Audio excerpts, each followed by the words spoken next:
মালাকুল মাউতকে দেখে ফেললে আর তওবার কোনো সুযোগ নেই। সাইয়েদনা মুসা আলাইহিস সালাম তার চাচাতো ভাই কারুনকে বলেছিল সম্পদের যাকাত দাও, এ সম্পদ আল্লাহ দিয়েছে। কারণ বলে আল্লাহ দেয় না, ইন্নামা উতীতুহু আলা ইলমিন ইনদি, আমি আমার ইন্টেলেক্ট, আমার সৃজনশীলতা, আমার বুদ্ধিমত্তা খাটিয়ে সম্পদ উপার্জন করেছি, আমি যাকাত দিব না। মুসা আলাইহিস সালাম বললেন তাহলে আযাবের অপেক্ষা করো। কারণ বলল পারলে আযাব নিয়ে আস। রব্বুল আলামিন বললেন ফাখাসাফনা বিহি ওয়া বিদারিহিল আরদ, ও মুসা নিরাপদ দূরত্বে তুমি সরে যাও, আমি এখনই কারুনকে তার সব সম্পদ সহ জামিনের মধ্যে দাবিয়ে দেব।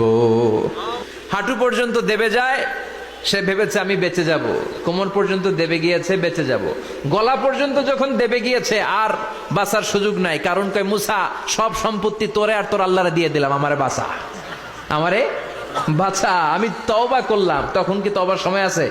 কথা কন, বাদাল গারগারা, মালাকুল মাউত যখন দেখে ফেলবেন তখন তওবার সুযোগ আছে। আমি আপনাদের খেদমতে সূরাতু আত-তাহরীমের 7 নম্বর